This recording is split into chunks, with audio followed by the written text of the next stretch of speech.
We're going to get started. There are handouts. There are handouts on the app. I think we're okay. Yeah, I think so. Thank you. There are handouts on the app, and then I believe we put them somewhere in the back. Yes, all the way in the small back table with all of the audio-visual stuff too. Okay, just for old school folks who like to have paper. All right, so my name is Suzanne Parker, and I am the Director of Child Advocacy and Permanency for the Florida Guardian Ad Litem program statewide. And I always do this when I say statewide. I don't know why, I do. And this is? And I'm Tabitha Lambert. I'm the Circuit Director for the Guardian Ad Litem program in Tampa and Hillsborough County. And I'm not here as a Guardian Ad Litem. I am, but I'm not. I'm actually here as an adoptive parent. So you'll get to hear my story and hopefully enjoy. So today we're going to be talking about the value of permanency for all children, including kids with disabilities, special needs, all kids, no matter what. And when I give this talk, a lot of people are like, okay, permanency, duh, that's really important. We know that. So we're going to be breaking it down today, like what does permanency actually mean? And before we do that, I want to find out who's in the room. So how many attorneys in the room? Oh, wow, that's a lot. Guardian Ad Litem attorneys? Awesome. Attorneys Ad Litem? Okay, yay. How about CLS? Cool. Parents attorneys? Nice. All right, any other attorneys that I forgot? What are you? Tell me. Oh. DCF, but not CLS. Ah, okay. All right, so do we have any judiciary in the room? No? Okay. How about, oh, one coming in. How about other folks like Guardian Ad Litem staff? Okay, cool. And any case managers? No? Anyone else? Volunteers? Volunteers? Oh, yay, we love our volunteers. Whoop, whoop, whoop. All right. So when we're talking about permanency, we're really talking about our kids having a permanent connection, a sense of belonging, unconditional love. That's what we're talking about. Yeah, we're talking about the legal stuff too, but we're really talking about that. And at the end of the presentation today, Tabitha and I really want you to be PO'd. Permanency oriented. What did you think I meant? If you want to be the other kind too, that's cool, as long as it spurs you into action. Awesome. Okay? So Casey Family Programs, they're the ones who trained me and others like me to do this training. And this is their vision. Anybody familiar with Casey Family Programs? Awesome. So Casey is a national organization, and they have done a lot of work in Florida. This is their vision. They want to safely reduce the number of kids in care by 50% in 2 years' time. I don't know if they're going to make that, but that would be awesome. So one of their big focuses is permanency, because hello, we could safely reduce the number of kids in foster care if we had permanency for our kids. So this is my son. This is Kyle. And at the time of this picture, he was about 9 years old. This is actually one of our first visits. He's now 13, almost 14. So he's grown tremendously during that time. I met Kyle when he was 8, and I met him in my role as a Guardian Ad Litem. I went out to visit him, realized there's a TPR trial coming up when I emergency had to take over his case. I testified in his TPR trial. I did all of those things, and I ended up adopting him. He was removed from his parents at 7 years old. And at the time of his removal, he was removed due to substance abuse and severe neglect issues. Walking around down the street, no supervision in sight, there's needles in the home, and you guys have seen those cases. I don't think that it's any different than most of the cases that we actually work. He had 3 placements during his time in foster care. He initially went to his maternal aunts, He stayed there for about 9 months until she realized that she just was not able to handle him. He really was like a feral child. And we've seen that too. We've seen those children who have come into the system, they're removed from their parents, they had no care, they had no structure, they weren't going to school, they were getting in fights at school, they were undiagnosed mental health issues or medical issues. And that's exactly what was happening with Kyle. So he was then taken from his maternal aunt. She gave him up. And he went into a foster home, was there for a couple of weeks before he transitioned into a therapeutic foster home. And he actually stayed in that therapeutic foster home for about 9 months until he was placed with my husband and myself as an adoptive placement. And during his time, about his 2-year stint in the foster care system, he was diagnosed with bipolar, and he was 8. He was diagnosed with bipolar, which can't really do that, ODD, ADHD, PTSD, all the gamut of everything that we see every single day for our kids that have behavioral issues. While he doesn't necessarily have any medical disabilities, the mental health disabilities are pretty significant, and that's something that we've had to address throughout his time with us. So throughout the presentation, you'll hear a little bit more of our process, how involving families has been really instrumental in Kyle's progress, and then, of course, the end story and how he's doing today. All right, so this is why we all signed up to do this job. If you boil it all down, this is it. We want kids to help, we don't want to help them stay home, go home, or find a home. Yeah, we get distracted. There's lots of things in the dependency world that distract us from our goal of having kids stay home, go home, or find a home. You know, we have parents who do crazy things. We have kids who do crazy things. We have a foster care shortage of, good homes. We've got the influx of kids coming into care. We have a lot of things that distract us. But today I want us to focus on just these 3 things.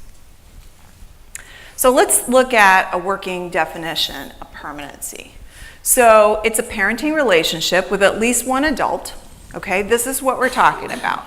There's got to be a mutual understanding that this is intended to last forever. Not unless and until you do something I don't like and then you're out on your ear. No. Unconditional. By the adults, unconditional. There's got to be a participation by everybody. Again, lifelong. There's got to be support. There's got to be involvement. There has to be a sense of belonging. When people look at Kyle and Tabitha and her husband, the outside world looking in, they're a family. That's my son. That's my mom. Okay? And that's how the world views them. So this picture here is actually the first visit that we had as a family. Kyle's very tiny at that picture, so I love looking at that picture. But up to this point, I briefly mentioned that I testified in his TPR trial. His dad signed surrenders, his mom took it to trial, she was incarcerated. And shortly after that, I was removed from the case because I had expressed an interest in adopting Kyle. And so I had no contact with him or anybody.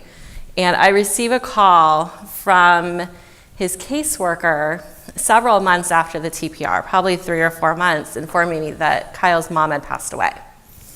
And so one very awkward thing that I did throughout the process of adopting Kyle's, I went to his mom's funeral. And it wasn't just because I wanted to. It was actually because his caseworker and his therapist at the time thought it'd be very therapeutic for me to be there, as a possible new mom and him losing his biological mom.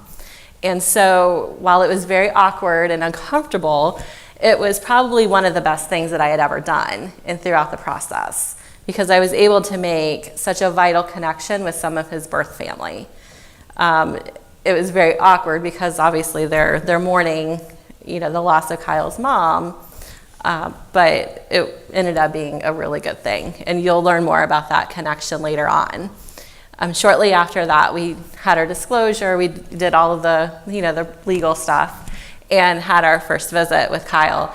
And even in our first visit, he started calling us future mom and future dad. And it was like he had already been able to see him in our home. And I think that goes back to what Suzanne was talking about with the sense of love and sense of belonging. And that's something that Kyle desperately wanted. The process took forever, but this was our first visit. All right, so let's look at some national statistics of what happens to our kids that age out with no one. No permanent connection. They're just out there. Less likely to be employed. Yeah, okay, we can see that. More likely to have no health insurance. And the advent of the Affordable Care Act did nothing to touch that statistic. PTSD, like Kyle was diagnosed with PTSD, the rate is twice as likely as our Gulf War veterans. Wow. Higher rate of being crime victims or involved in criminal activity. And then this kills me. 12 to 22% of our kids are homeless from day one. So that could mean being on the street, or it could mean what the kids call couch surfing, right? Where you go from couch to couch and you stay a few days here and a few days there. And what I think about as a child advocate is, what do the kids have to do to earn that spot and keep that spot on the couch? Are they babysitting the children? Are they cleaning the house? Are they doing something that maybe I don't even want to think about, right? Scary. Okay, I asked Casey, when we were preparing for this presentation, I asked Casey Family Programs if they could help us out with some statistics. So in Florida, we had, in 2016, we had 6% of our kids age out. So that was 960 kids. Nationwide, it was 8%. So yay, we can kind of pat ourselves on the back, but can we really? For 960 kids, they're out there with no one. All right, so I also asked them, because of the Disabilities Conference, what about our disabled kids? So in 2016, we had 1%, or 196 kids, who aged out in Florida, compared with 3.5% nationally. So okay, yay, but wow, not 196 kids who are disabled, aged out with no one. So are they in nursing homes? Are they out on the street trying to fend for themselves? I don't know where those kids are. It's scary. That is very, very scary. All right, let's look at some educational outcomes. You're probably thinking about a kid in your caseload who's doing really well in high school, on the honor roll. Yeah, she's gonna age out and not have a family, but she's gonna just rock it, you know? She's gonna take that free tuition and the monies that she's going to receive, and she's just gonna do awesome. Look at that last statistic. Less than 2% of our kids actually complete with a college degree. Wow. So, and why is that? Anybody want to venture a guess? Yeah. No support system. No support system, thank you. I decided, myself, to go to school 2,500 miles away from home. And I got a letter in between my first and second year that told me I needed to choose some housing. Well, I don't know what happened to that letter. So I showed up 2,500 miles away in Canada, with my trunk, with my snow boots and my snow jacket and all that stuff. And I didn't have a place to live. So I was sleeping on a cot for a little while in the dorm basement. And I called home boo-hooing. And my mom, sometimes love looks like and support looks like a boot. She's like, well, you're gonna have to pick yourself up by your bootstraps and figure this out because we're 2,500 miles away. But even then, that was love, that was support, right? Think about it, there's roommate drama and boyfriend drama and girlfriend drama, and there's, bad grades, and you tried your hardest. There's lots of obstacles that prevent our kids from getting through. And it starts early. Probably after about a month and a half, Kyle was placed with us as an adoptive family, and we quickly learned that we did not know everything about Kyle. We saw this cute little boy and who needed a family, and that's what we were there to provide, and we were really wrong about what his needs really were. We learned very quickly what his needs were. One thing was we were getting daily calls from the school. Come pick him up. He got in a fight. He's not listening. He's not doing his work. And then we got a call from his teacher saying he is not going to pass the 3rd grade because he can't focus in school. Well, why can't he focus in school? He's on medication for ADHD.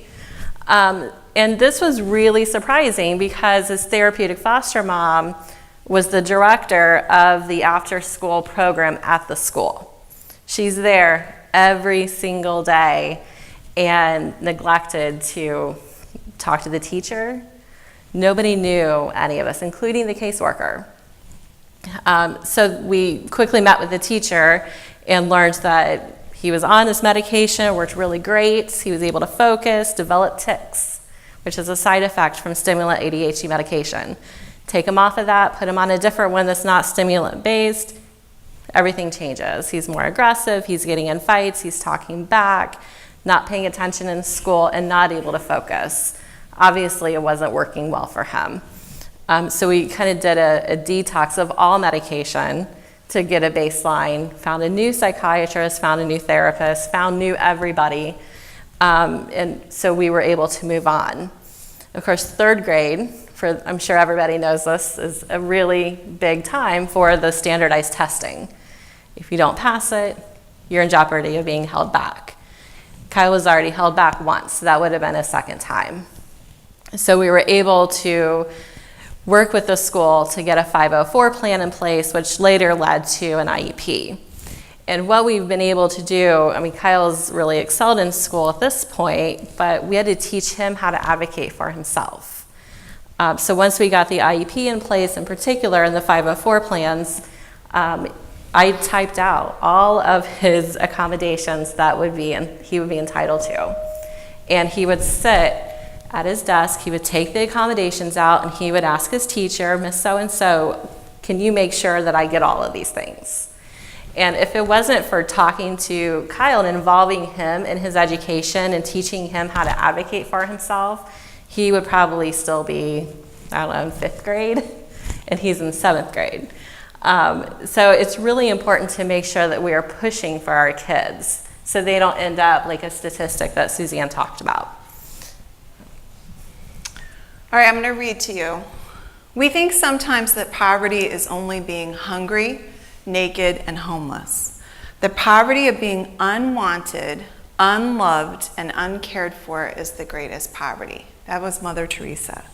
So think about our kids. They've got all kinds of stuff going on in their lives, right? But the one thing they don't have until we get that for them is that unconditional love, that sense of belonging, that family. If Kyle hadn't had Tabitha and her husband pushing, I don't know where he would be right now. All right, I know everyone has seen this a million times, but I swear to you I have a point. Okay, let's look at the bottom one, physiological. So safety, air, water, food, clothing, shelter, the basic stuff. How do we do in Florida ensuring that our kids have that stuff? Anybody? How do we do? Pretty well? Yeah, pretty well. If we find out that a kid doesn't have that stuff, what happens? If we found out that the foster home had locks on all the cupboards and they were only being fed once a day, and the refrigerator padlocks, what would we do? Abuse hotline. You lawyers would be in there filing motions, right? It would be an emergency. Okay. How about safety? How do we do making sure that our kids have a sense of security and know that they actually feel safe? How do we do on that? Pretty good? I got a thumbs up? I saw somebody kind of go, eh. Okay, maybe. Some things fall through the cracks, maybe. So if we found out that a kid didn't have that, again, it would be a crisis, right? We would be burning up people's phones. We would be burning up the email. We would be in court. That's our job, safety, number one. Okay, how about making sure that our kids have a sense of unconditional love and belongingness? How do we do in Florida? Probably not so hot, huh? And I know some of you are thinking, oh my God, if we just have a placement for these kids where they have a roof over their head, clothes on their back, and 3 squares a day, hallelujah, right now, right? But here's the thing. That's where we stop. That's where it stops being an emergency. That's where it stops being a crisis. And so here's the problem with that. If we don't get there, we don't get to our kids building self-esteem and self-confidence. We don't get to them understanding exactly who they are and feeling strong in who they are. I have 4 brothers, and when I went 2,500 miles away to college, they're always constantly behind me. They're like my guys. They tortured me, but woe to anyone who tried to mess with me. And I had a sense, even at 18 years old, of who I was, right? And a little bit of self-esteem. Our kids who are being pushed around and kicked out of one foster home and another because of behaviors, because of, the relatives don't want them, they feel unwanted and unloved. The greatest poverty. All right, so anybody ever heard of Dr. Bruce Perry? Anyone? Oh, yay. Okay, cool. He is an expert in child trauma, and he has helped a lot of kids get through it and really heal. And this is what he says. Recovery from trauma and neglect is all about relationships.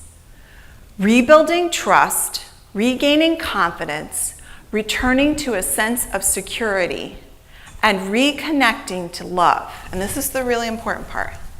But healing and recovery are impossible, even with the best medications and therapy in the world, without lasting, caring connections to others. Whoa!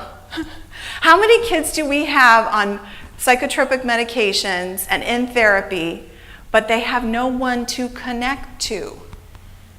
No one who they know will be there for them forever. How do you heal? How do you get there if you don't have that? He's saying it's impossible. That's huge. And really, Maslow and Dr. Perry are absolutely correct. And coming from the adoptive parent standpoint, we went from having no children and limited parenting experience to parenting a 9-year-old who had, all of the alphabet soup is what I like to call it.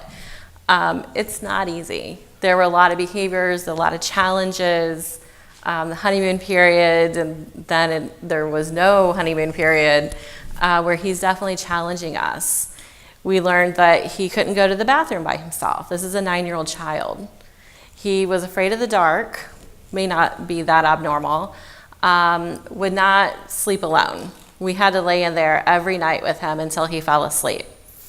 Any loud noises completely startled him, because then we learn Once he felt comfortable, he started to open up a little bit about his biological family, and we learned that there were drug dealers that would break into his parents' house, and then his mom would have hallucinations and is yelling to hide, and then he would see shadows outside of their home.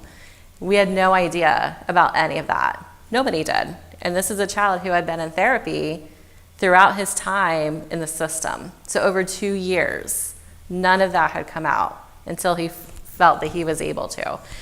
And so now we are at a point where he's very stable now. I like to think so anyway.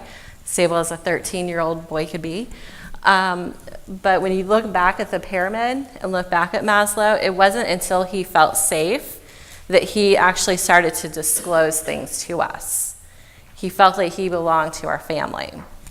And then even beyond that, now he's working on his self-esteem, which I think teenagers are always working on their self-esteem. But he's got enough confidence to use cheesy little pickup lines on waitresses at restaurants. And not a lot of kids have that. He's very comfortable in his skin. He's very comfortable to speak up and say things. And I don't think he ever would have had that if he didn't feel comfortable in the home. And so, it took us a long time to really get past all those behaviors. He lived with us for 8 months before we officially decided to adopt him. I remember asking case management for assistance. We got nothing, by the way.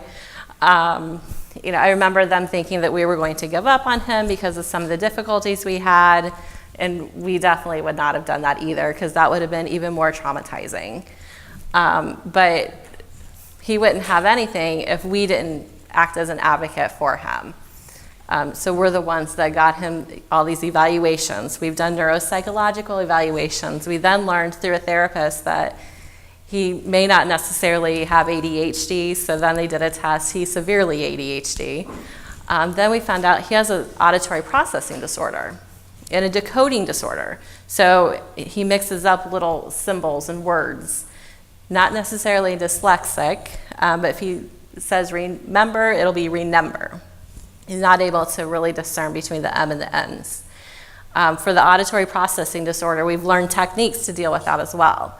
And it also masks itself as ADHD. So a lot of kids are commonly misdiagnosed ADHD when really they have an auditory processing disorder. Basically, it has to go in one side of his brain, and then information passes over to the other side of his brain before it can actually be processed. So he may process things a little bit slower than what a typical child. So in order to combat that, he's able to sit in the front of the classroom. He gets prompts that are written out for him. In our home, we have a dry erase board with his schedule, with any announcements, anything that he needs to know. Checklists work great for him. So it's being able to really look and find out what are the issues and how can they be successful. And that's why we were able to move towards the finalization. All right, we're gonna do a little thought activity here. Everyone in the room is over 18? I didn't miss anybody? We're all over 18? Okay. All of you are competent adults? Raise your hand if you're a competent adult. Maybe someday, sometimes not so much. It's a goal. It's a goal. It's a goal. Well, for purposes of this exercise, I'm going to deem you all competent adults, okay? Because you're sitting here respectfully. You all have responsibilities in your jobs that hopefully people wouldn't get if they weren't competent adults. Tell me why you need a family right now. You're over 18. You're a competent adult. Why do you need your family? Somebody. Support. What else? Yeah. Sense of security. Sense of security. Yeah. Identity.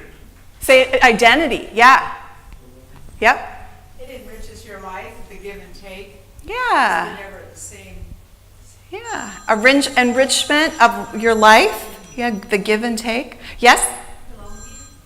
Belonging. Yes. Absolutely. Okay. So, any of you parents? Okay. And any of you ever dropped a kid off at college, or you're going to someday? Okay. So did you drop them off when they turned 18, at their campus, And you have provided that for them, everything that you could possibly give them, all the love, all the belongingness, all of the stuff. Did you drop them off and then you just walked away like, don't have to worry about them anymore? Did you? No. They may have wanted to. What? They may have wanted to. May have wanted to. Because why? Because they're just a kid and they're clueless, right? So sometimes that's what happens to our kids in our world. All right, say you, tomorrow morning, you have to, when you wake up, you have to make a decision. You either get to keep your family, and when I say family, I mean not just your biological, whoever you have chosen as your family, okay? You get to choose between your family and your skills and your degrees that you have worked towards. You got to make that choice tomorrow morning. What are you going to pick? Family? Skills and degrees? Anybody? Okay, those of you that didn't answer, you're supposed to say family. As crazy as they are, and I know crazy, I have 4 brothers. You're supposed to pick your family. But think about that. We provide our kids with independent living skills, right? How to pay their bills, how to find an apartment, how to furnish an apartment, cook. We ensure they get an education. But the very thing that we would choose for ourselves, not so much. It's a problem. All right, so let's say that you had the worst day of your life today. Hopefully this presentation isn't part of that worst day. Or you had the best day, like you won the lottery. I want you to think about the 3 people you would call. Okay, think about that. Now, does anyone have those 3 people living under the same roof with you? Anyone? Nobody. Couple people. Oh, a couple people. Okay, cool. I say that because I think sometimes we get placement and permanency sort of confused, right? Because we can have a kid where the foster parent's saying, oh no, I'll keep them forever. But they don't have that real commitment to them. And you could have a kid that you're providing that permanent connection with, but that kid may never live with you. Maybe the kid is 18 and going to vocational school and has an apartment, but at 2 o'clock in the morning when they call, you're going to pick up the phone. You're going to be there with them when they get married. You're going to be there for them when they have their first kid who's running a fever, right? It could be that that's a permanent connection. All right, any of you ever had a kid that said, no, I don't want to be adopted? Nah, don't need a family? Yeah, we all have, right? So there is one of the handouts, and there is this one that's the resources for unpacking the no, and that's how you kind of get to the heart of trying to find a family for kids. For a lot of our kids, there is saying the word family, saying adoption, saying permanency. What the heck does that mean? Will have them running scared and saying no because they've been moved around. They thought they were in forever, and then they acted out and they were kicked out. So we've got to talk to our kids without using those words. There's another handout that you have, and that's when a teen says no to permanence, what he may really be saying is. That's on the app too. So it's a normal part of adolescent development for our kids to say no, right? Because what are you supposed to do in adolescence? You're supposed to rebel, right? Absolutely. You're trying to figure out who you are. You're gaining your independence, okay? I have a 17-year-old son. I have a 12-year-old son too, because, I had 4 brothers, and God was like, why are we going to give her a girl? So my 17-year-old, if I came home today and said, buddy, have I got a deal for you? I have this man and this lady, and they're going to come into your life, and they're going to, in addition to your parents, they're going to tell you when to go to bed, when to do your homework, when you can drive the car, to get up in the morning, all that stuff, what clothes you can wear, what clothes you can't wear. What do you think? He's going to say, oh, heck no, I don't want that. And I think sometimes our kids hear family and they revert back to what they know about family. And we know that sometimes their idea of family is skewed because of what they went through, right? So no has to be the beginning of the conversation, not the end of the conversation. If we accept their no and walk away and try and help another kid, we can be confirming their deepest, darkest fears. They could have a lot of fears that they're not comfortable sharing. They may think they're betraying their family, severing connections, all that stuff. Changing their name, you're going to hear about Kyle's struggle with that. They have fears. We have to pursue permanency like we value it. If my son Sean said, you know what, I am done with school. Yeah, I know I got accepted into college, but I'm done with school. I'm over 16. I could quit. Oh, the rain of I don't know what would come down on him would be huge. His uncles, my brothers would be calling him, grandparents, everybody would be on his case. It would be a horrible day that he would rue the day he ever uttered those words, because we value education. So when a kid says no to a family, we've got to pursue it like we value it. Kids have a real hard time envisioning the future. The future is just, 2 weeks is a long time for my son to think about. And when we allow teenagers to make life-altering decisions, that is the biggest inconsistency in our system. Yes, we need their consent.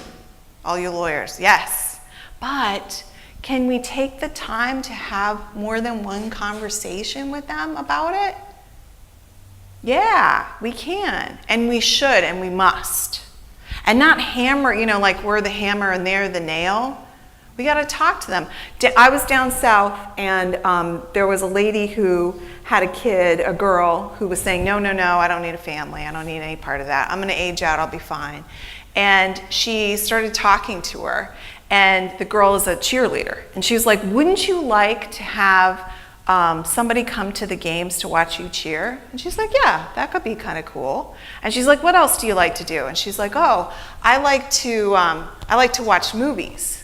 And she was like, okay, great. And she's like, yeah, I love to binge watch Netflix. And she's like, great. And she said, wouldn't you like to have somebody to hang out with and watch those movies? She had taken this nebulous permanency, and she didn't use the word family, she didn't use the word adoption, and she broke it down for this kid and made it fit her life. We got to do that. We got to do that for each and every one of our kids that are saying no. Okay, we're going to do a little activity, and Tabitha's going to be my Vanna White. I want you to think about a time that you went to the doctor and you really felt engaged. You felt like you were a partner in your own health. And I need to know from you, what did the doctor do, the nurses, all the staff, the receptionists, everybody, what did they do to make you feel engaged? Yes? Yeah, they used understanding terms. I don't know how to say that. What else? Yes. They listened.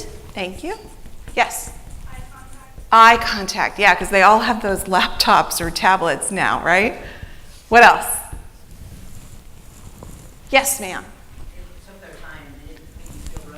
Yeah, they didn't make you feel rushed. Absolutely. Yes, ma'am. Yeah, they knew a little bit about you, right? Okay, what else? Yes, ma'am. Maybe laid out Oh, wow. Different options, and included you in the decision making. What would you like to do? That's amazing. That's great. All right, anything else? Yes, ma'am. Relatable. Yeah, thank you. All right, so let's flip the switch. Let's look at a doctor's appointment you had where you didn't feel engaged. What did they do to make you feel not engaged? Yes, ma'am. Spent 30 seconds, maybe. Yeah, very rushed. Yeah, yes, ma'am.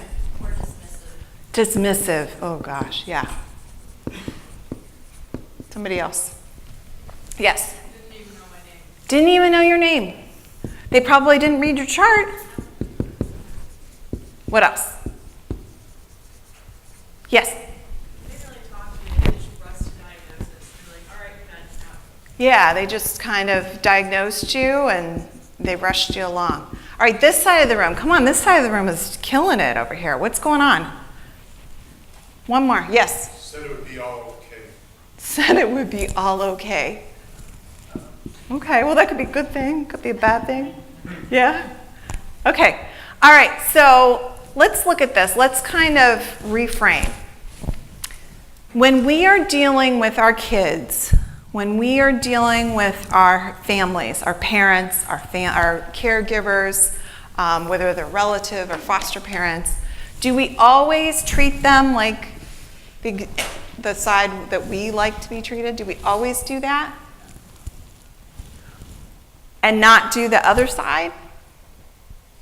No, we don't always. So this is a good way for us to really think about how we are dealing with people, because we are crazy people who are busy. I mean, we're crazy busy. I meant to say that. And we have to take time to engage with people. And as Tabitha said, Kyle felt safe. He felt good sharing at a certain point. But in the beginning, he did not. We've got to get there with our kids. All right, so when we're engaging with folks, do we automatically see them as good or bad? Yeah, sometimes. Especially, depending on what they did, right? Does that influence how the extent to which we engage with them? Yeah. So we've got to look at our own biases. Do we think about the trauma that maybe they experienced in their lives? We should. And then if our families can't be a placement option, how can they help our kids? That's a real question. How can they help our kids?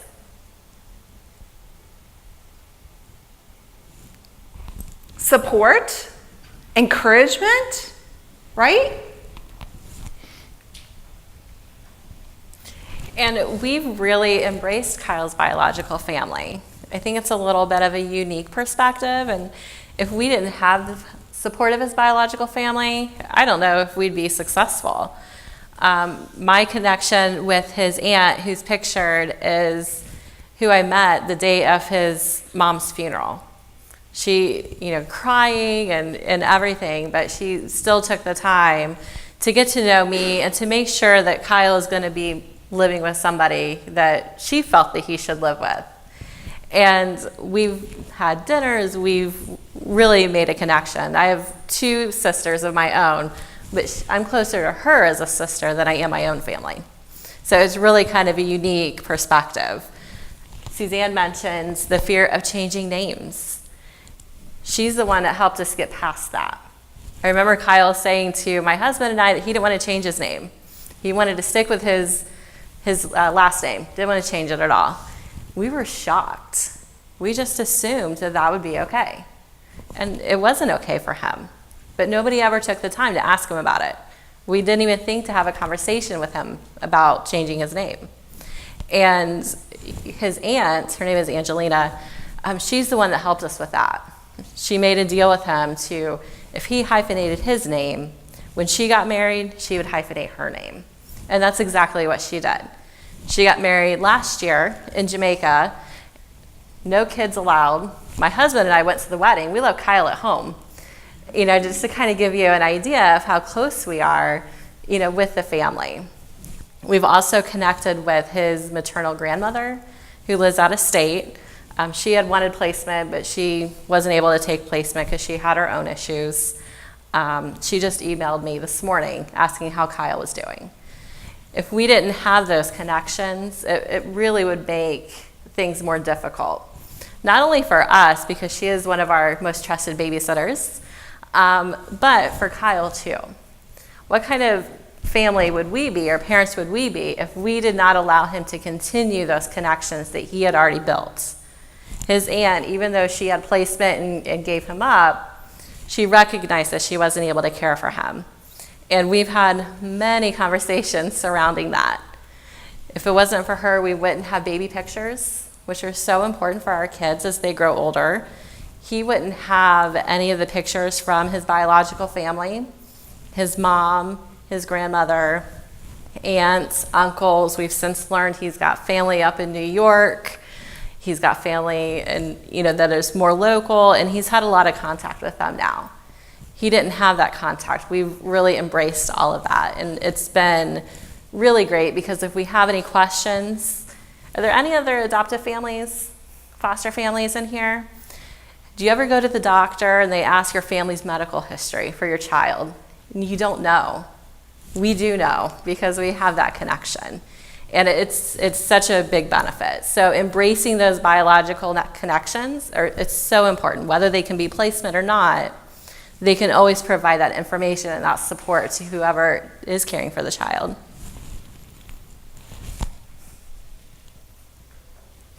All right, so you also have a handout about permanency roundtables. How many of you are doing permanency roundtables in your circuit? Okay, cool. Yay, some of you. So this is a tool that Casey Family Program came up with, and it is all of these things. You've got the little frequently asked questions.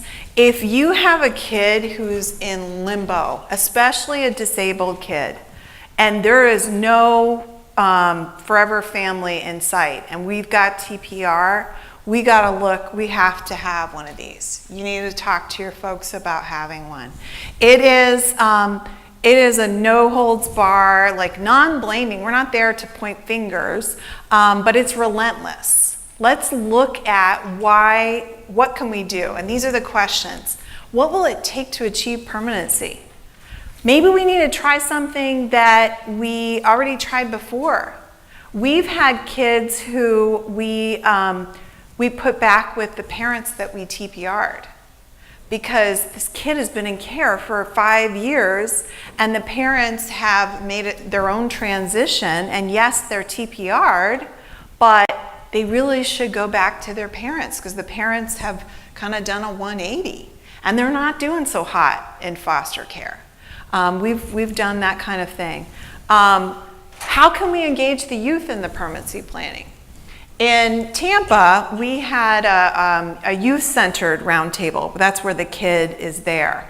And that doesn't happen everywhere. It's a special training for that. But we had this great big kid, and he was sitting at the table with us, and we were talking about him and talking about what would he like to see have happen.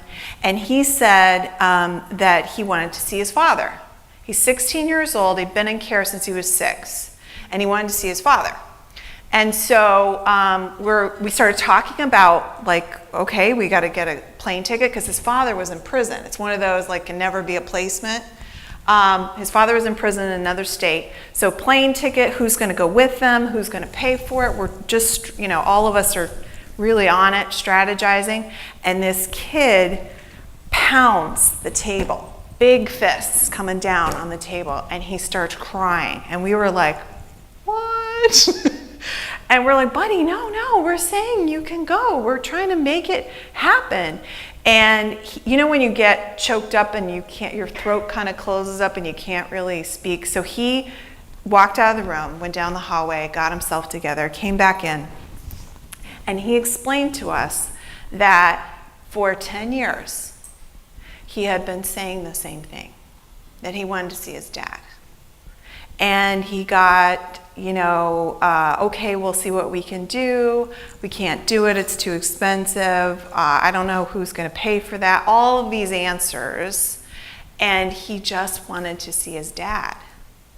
And maybe his dad could give him the permission, like Kyle's aunt did, to go on. It's okay. You can't. Don't make the same mistakes as me. Yeah, hey, if you find someone who will be your forever family, awesome. Maybe he could be that for him. And so then finally we had our adoption, and this day is still celebrated in our house because it meant so much to, not only us, but to Kyle as well. In the top, you can see that's a picture of him adopting a bear. The judge gave bears to all of the kids who were adopted. It was on National Adoption Day. And he named him Mr. Berry. And a few months ago, we actually got rid of his toys. We kind of got rid of the younger toys and kept some of his other toys and got rid of his stuffed animals. He has 3 stuffed animals still in his room. One of them is Mr. Berry because he cannot get rid of Mr. Berry.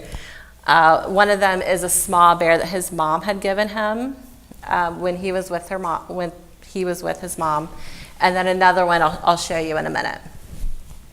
But he's very open. And our adoption day, this is just one of the photos, but really we had my parents there, my husband's parents there, we had his aunt there, we had friends there, we had everybody there to celebrate with us.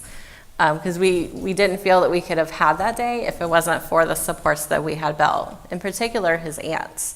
I don't know how we could have gotten to that point without her. He also still has the suit. He still has the suit too. When we got rid of toys, we got rid of clothes and donated them. And I had this suit out to donate and cannot donate the suit. Of course, this is when he's 9 and now he's 13. I'm sure he's probably like up to here now. Doesn't fit in the suit, but he can't get rid of the suit because that's his adoption suit. So he will never get rid of the suit. He will never get rid of the bear. I'm convinced of it. And so now we're at a place where, he's very open. Yeah. And these are just random pictures, sort of. The top picture, he went from struggling in school, not being on grade level, to being on grade level, getting the student of the month for being a risk taker in his cooking class. He's in 7th grade. And then this week, he got student of the month for being a good communicator, for being able to ask questions to help other students, for being helpful for teachers. He also got the honor roll. He's on grade level. That never would have happened if we did not advocate for him and teach him how to advocate for himself. He's still on medication. I think we've been on 15 different ADHD medications. But he's still on medication. He knows when he doesn't have his medication. You can tell when he has his medicine in. You can tell when it wears off. You can tell when there's nothing there. He's very self-aware.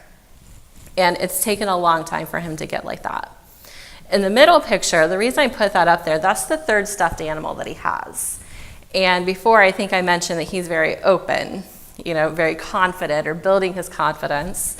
And we went to a hotel here in Orlando at Universal, and he told the person checking in that he has 2 last names because he was adopted. And he talks about it all the time. He's very, very open about it.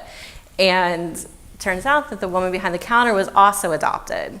And so they had their moment, they're talking, he gives her a hug, and we move on, and we get to our room, and she had this basket put in our room with a nice little note thanking him for being so open and talking to her about his adoption and everything. And that's something that happens all the time. At Chick-fil-A, we met somebody who's adopted. At the hotels, we meet people who are adopted. It's amazing if you hear him talk. He's very, very open. And that's because we've been open with him. We're very open about everything. He's probably too open about things.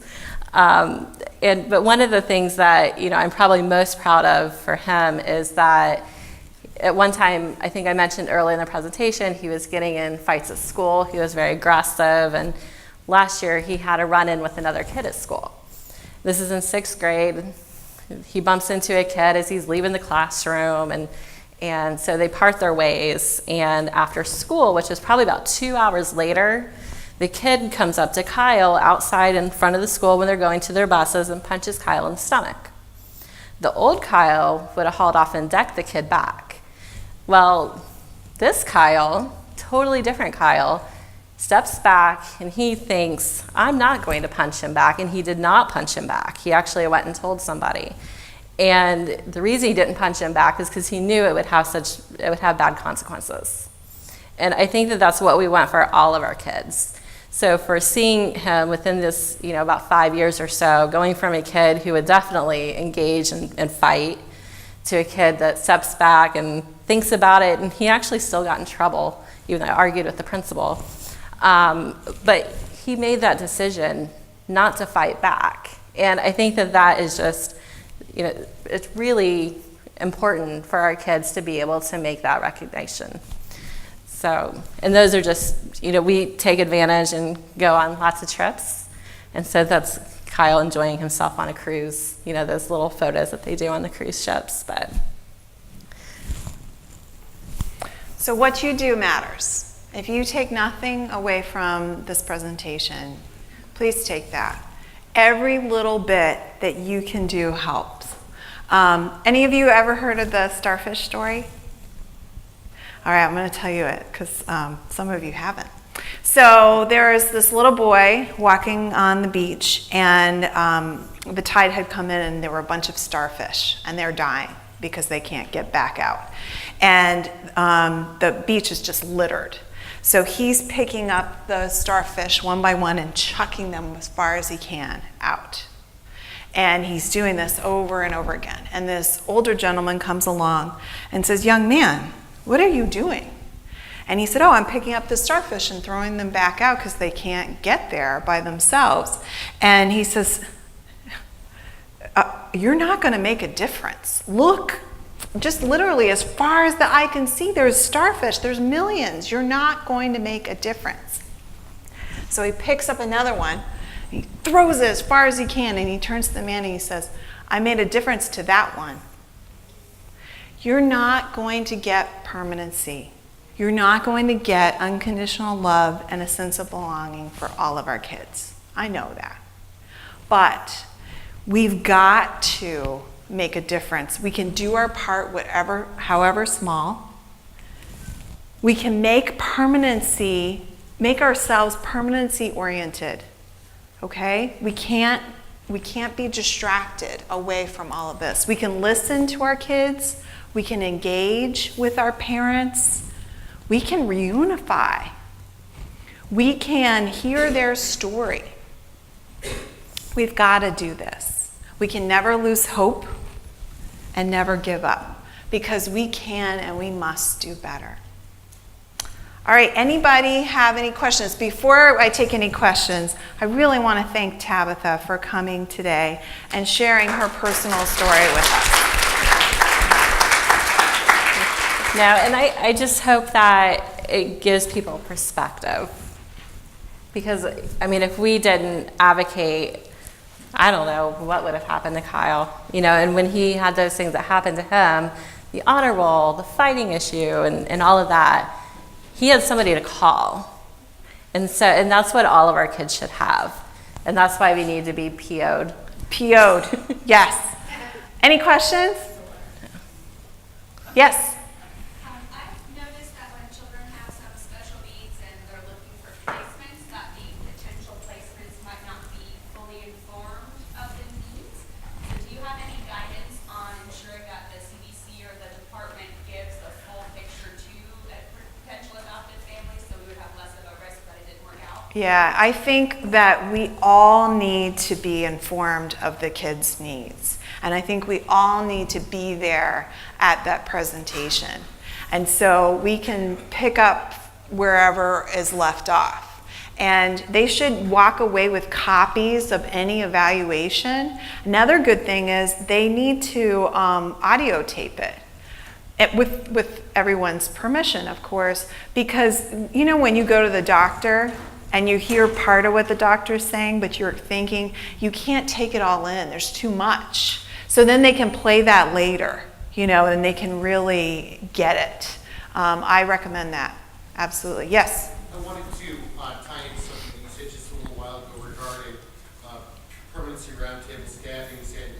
mentioned previously TPR parent, our very own Circuit 19's very own senior best interest attorney, Roberta F. Katz, was the one who championed that extremely outside the box thinking, and it was a total game changer. But beyond that, we have found that PRT staffings make such a profound difference in permanency and finding solutions for children.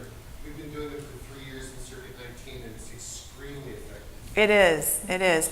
And I think that sometimes some of our circuits are not doing them, and it's because they're just, but if we can encourage our circuits to get back to doing that, and the key is the follow-ups, because you can't just have the initial staffing and everybody, not just the case manager, guardian ad litem, everyone in the room can take a task. So it's not, another burden on the case manager.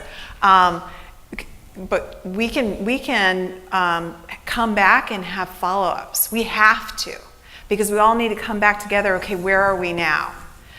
Because if you have one, the initial staffing and then nothing happens, it's just another staffing and it didn't go anywhere. Yes? This question's for Tabitha. My name's Jessica. I'm a resource specialist with the lead agency in Hillsborough County. And we're tracking a lot of EMOPs with kids that are with relatives, and then they get later moved to licensed foster care because of behavioral issues. And I believe Kyle's in the right placement, but do you know, or can you think of any services that might have been able to stabilize his placement with the aunt that couldn't handle his behavior initially? I think that overall she just needed support. She was young, she was in school, it was really new to her, and I think that the difficulty that she was having is that she wasn't getting the support to get a competent therapist. Medication, he was getting kicked out of school daily, he got expelled, he was being suspended. I mean, everything in the school system was really, I think it was a little mind-boggling for her. I don't know if there was any support that would have changed that, just from conversations I've had with her. I just had one recently, like I had a itty bitty baby EMOP because of daycare. Like just no reason at all. So we're just trying to track the trend and see what agencies are having more EMOPs, how long they've been at their current placements, and why is it breaking down. Well, and I adopted Kyle from the 6th Circuit, so he was in Pasco. But I think it's the same across the board. I mean, I see the EMOPs too, because I'm in Hillsborough County as well. But I think it's the lack of services that are being put into place. I mean, even once Kyle was placed with us, the therapist that they had assigned to him did not get along with, or Kyle didn't get along with him. And now we've learned, like any male provider, Kyle's not gonna like. It's women. If we have a new therapist, it has to be a female. It can't be a male. We had a question about Those are things that you learn. I'm sorry. We had a question, what is an EMOP? It's an emergency modification of placement. Oh, okay. Sorry. We knew what you were talking about. Go ahead. That's a good question, and more just something I wanted to throw out. You guys were covering the topic of teenagers who say no. Yeah. I've been shocked how many times people seem surprised when I say you can be adopted once you're 18. And we rarely discuss that, but the reality is, like for almost every circuit, if you look around, you can find attorneys that will donate that. I know in the 9th Circuit, we've worked out a relationship. I donate the adoptions, they pay the filing fees. A lot of these kids cannot find a relative who can pass the home study. But let's say they're 17, they turn 18. 18 in the day, they can be adopted and still have permanency. It does not end at 18, but that's rarely discussed. Yes. It's a good Yeah, there's someone that works at the guardian ad litem. She just adopted her stepson at 33. So yeah, you can do it absolutely, and it's a lot easier. Any other questions? No? All right. Well, thank you very much. Appreciate you.